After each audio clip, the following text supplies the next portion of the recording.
You're not wearing a name tag. Oh man, I see that. Okay. Hi, I'm Aaron Boyce. I'm counting. Okay. But as we're having fun, three things. There's more, but three things are on my mind. One is coronavirus, which has got us wearing these masks for who knows how long. We're wearing these masks. It's on our minds. Then there's the election, where we all know that we gotta get him out of office. Almost by any means necessary.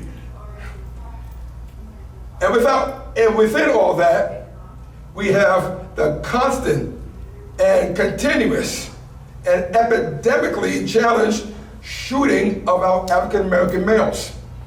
And I'm gonna tell everybody else, I'm tired of going to the news and reading about yet another one. And what is that, if you guys saw this in Sacramento, where these two police officers are arresting this guy, I guess. He got his hands firmly like this. Did you see this one?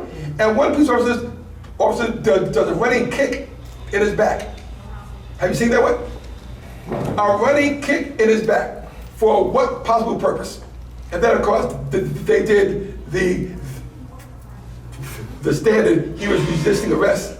Well, yeah, maybe 10 seconds ago, but when we saw it, he was like this. And the guy ran in back of him and kicked him in the back.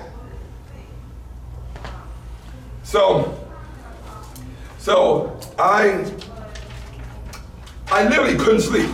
I literally could not sleep 2 or 3 nights ago. And I wrote this poem, and it's the first time that I'm doing it, I guess you might say publicly. So here goes. I mean, it made sense to me. Black boy walking down the street, he fits the description. Black boy walking with friends, his color is his affliction. Black boy sitting at home, catching major suspicion. Black boy, candy in hand, seems to cause some friction. Black boy being just a black boy, why is death his prescription? Why is black boy death an addiction? Why can't we make a decision to form a petition to end this affliction? End the black crucifixion? And we don't need permission to seek no repetition. But if this is not your mission, then we'll start a transition from peaceful exposition to riot, your definition. But really this is pure fiction, some of your confusing diction to keep us from recognition of your evil intentions, of your end or ambition to wipe us from competition. Or so it seems. So we've made a decision from now on, a prohibition of a never-ending malediction in police jurisdiction without any what ifs or conditions and without contradiction. And make sure that you listen. And it goes as follows. Black lives matter. All lives matter. But all lives can't matter unless Black lives matter. Now, if this is your new position, let's begin a national transmission.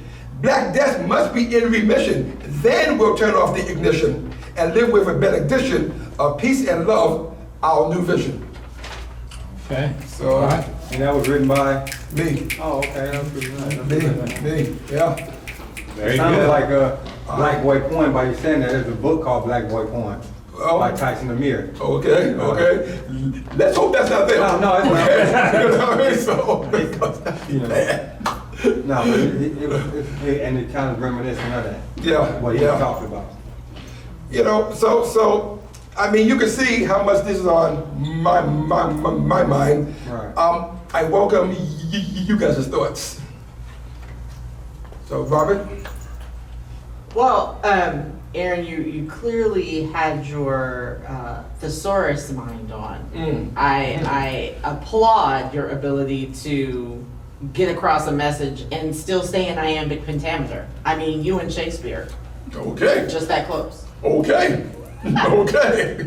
I say that in jest because if you don't laugh, you cry, and that is my position these days. Truly, we have to get up and keep moving and keep going, particularly in the work that we all have to do every day. But it it is so horrifying to be the mother of a young black boy right now.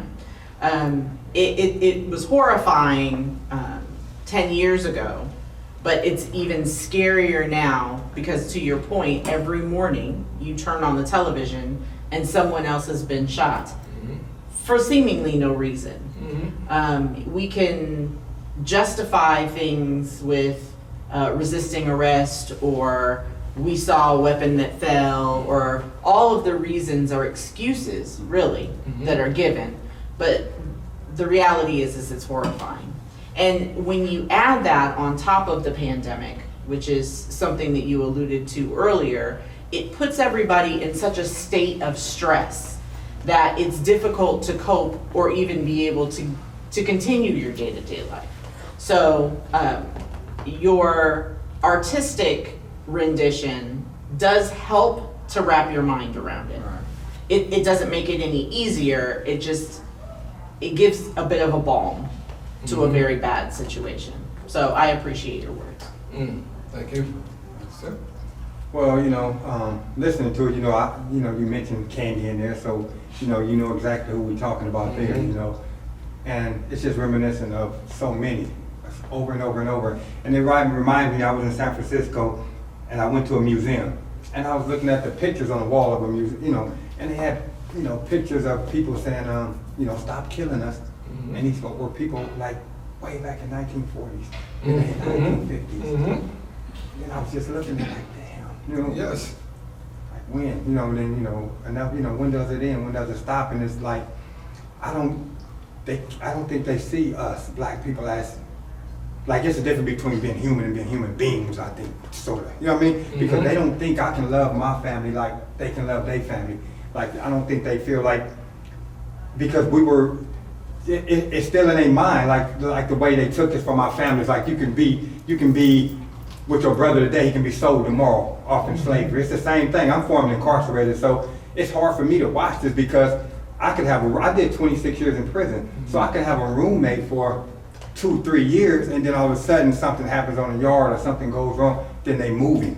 That was like my bro, and now you got to go through all, and this happens all in there, out here, then you come home, everybody's dying or from whatever, so it's just like a cycle, a never-ending cycle, and this is just another part of it. And to me, people are, we're unarmed. Even if you got your hands up, you're getting shot. So it really don't even matter. So it's like, I'm down with putting legislation together. Like, my whole thing, I wanted to put a piece of legislation together here in Sacramento. That's why I came to Sacramento. I was originally in the Bay Area. So I don't know, we're trying to talk about putting legislation together that anytime a police officer uses his firearm, he should be blood tested. Period. If I'm driving a truck, if I hit somebody, I get blood tested. Any other occupation, you get blood tested. So anytime an officer uses his gun, he should be blood testing the line of duty. That's hard to do though. You know what I mean? Yeah. But there's other bills that could be passed, and I know you guys are gonna talk in regards to first responding, because they'll let you die. And Washington passed a bill where that even if the officer inflicted the injury, they still have to try to save this person's life. Right. That's they teach them CPR, but in some of these cities across these 58 counties we got, it's not even mandatory, and people don't even know that. You think it would be mandatory for police to try to save your life. It's not mandatory. They teach them CPR. That's not Okay, Mr. Darris. Yeah. I'm getting a seat now. Give you the mic, gotta grab it back. I'm on some milk. But that's okay, man. This a hot button, though. I'm sorry, y'all. You're speaking truth. That's hot button. And that's encouraging, Yeah. So, well, sorry. He took your time. That's But it's a hot button with everyone. I grew up in the 60s, and just learning what took place through the history books that I read, that I was allowed to read because they weren't in the schools, and my mother had a friend who was a Black history school teacher, and he would allow me to come to his home and let me read all of the Black history books that he had, and to find out that what we're experiencing now is what they were experiencing then. It's just that it's more publicized now because of we have social media. Back then, shoot, television didn't come into the 50s. Right. Okay, so all of that was going on, it was only by word of mouth that you found out, or either one of your loved ones disappeared and you couldn't find them, or when they did find them, Yes. you know. So it's an ongoing thing with black and Latinos. It's Yes. in any dark skin race, they're subject to whatever the law wants to do. Whatever they feel like they can do, they want to do. It's the Ku Klux Klan, and to me, it never settled in my soul why the Ku Klux Klan is still allowed to be here when they crushed the Black Panthers and all of these other black groups, what they said were militant, but they were only fighting for human rights. Malcolm X, Martin Luther King, Huey P. Newton, and all the rest. I mean, these guys I grew up in Los Angeles, and these guys were in my neighborhood on a daily basis. I seen them almost every day, you know. I followed them for the Panthers for a while, and then I heard Malcolm X speak, so I kind of followed him for a while until I went into the military, and then that was another ordeal. Okay, so I was harassed in the military when I first went in basic training boot camp, because I was the only black guy in my flight. Everybody else was white. The closest thing to me was a guy that was American Indian, and another one who was German and Russian. Everybody else was kicked out of my flight and left me alone. And every day I took those guys out to take them somewhere. I had officers harassing me because the word got out that I was in charge of a flight of white guys, and I had the authority to tell them what to do, and that did not set well with them. Still no. Yeah. Well, And it still anytime you does. challenge white supremacy, you have a problem. And you were, you know, clearly an example of why it was a problem, because Oh, yeah. in that mindset, you're only supposed to have a white person in charge, and you didn't fit the description. Yeah, and I didn't ask for the job. It was appointed to me by my sergeants. Right. Well, I'm assuming things have changed since the Civil War, though, right? So things are probably How better. have they changed? Because they still killing us. I said the Civil War, sir. That was my snide. That was my snide comment. Don't let that fly over you. Don't let that fly over. Okay. Come on Welcome to now. Aaron humor. Yeah, That's but right. I'm still pointing out that Yeah. even during the Civil War, it hasn't changed. I know, And if I know. any of you have the opportunity to watch this movie that's out now, the 24th, please do. I watched it last night. Oh, when you watching that? The 24th? Yeah, it's called the 24th. Write that down. Yeah. It's The streaming 24th. now. The 24th on Netflix or something? Yeah. I heard it the 13th. I've been watched that one. I have to walk back, but. You know, one of the things that I think is highlighted in all of this conversation, and then we'll definitely Yeah. invite you to share your thoughts, is the fact that we have a constitutional problem. And the constitutional problem is that in our nation's inception, our founding fathers, so they're called, the folks that sat in a room and wrote the document that created the nation, And all indicated that slaves were 3/5 of human beings.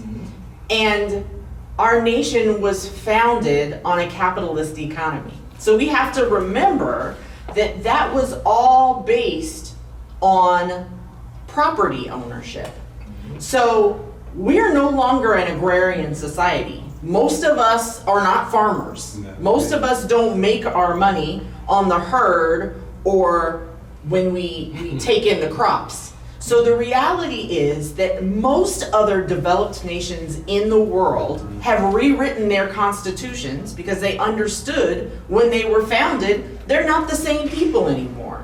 So we can have all of the conversations that we want to around police reform. We can have all of the conversations that we want to about educational reform. But until we start an honest conversation in this country about the fact that we need a new constitution, that we need a new governing document for the law of our land from which states can make individual decisions, we're always going to run into these problems. Because the reality is we aren't who we used to be. And the man who does not know his history is doomed to repeat it. So we keep running into the same things because you have folks who are like, well, I didn't know that happened in the 60s. Well, I didn't know that happened in the 30s. Well, I didn't know that happened. So the reason why is he who holds the pen tells the story. We've had this conversation before. So the reality is until we get her holding the pen, if I might pop my collar a little bit, or at least someone who isn't of a single ethnic minority now in this country, which is another thing which absolutely scares white landowning males. The bottom line is we have to get new laws, and passing legislation is part of it, and creating a better pathway forward for our men and women who serve in our military is part of it. But the reality is our Constitution does not fit our country anymore. That's a great point. And the guys who No. I gotta let the young lady if she wants to. So your poem, you wrote down your feelings, and that's what we try and encourage our students to do, especially now. I also encourage my son, who's 15, to write down things. And it's hard raising him right now, especially as he's getting older. He wants to go and hang out with his friends. Well, he can't right now, but but it's like, how do I feel safe letting him go out and have that fear of something happening? Yeah, this is true. And although we could discuss this, like what my mom said, till the cows come home. But Agrarian. we have to move on though. But that's a great way of ending that because it always goes back to the children.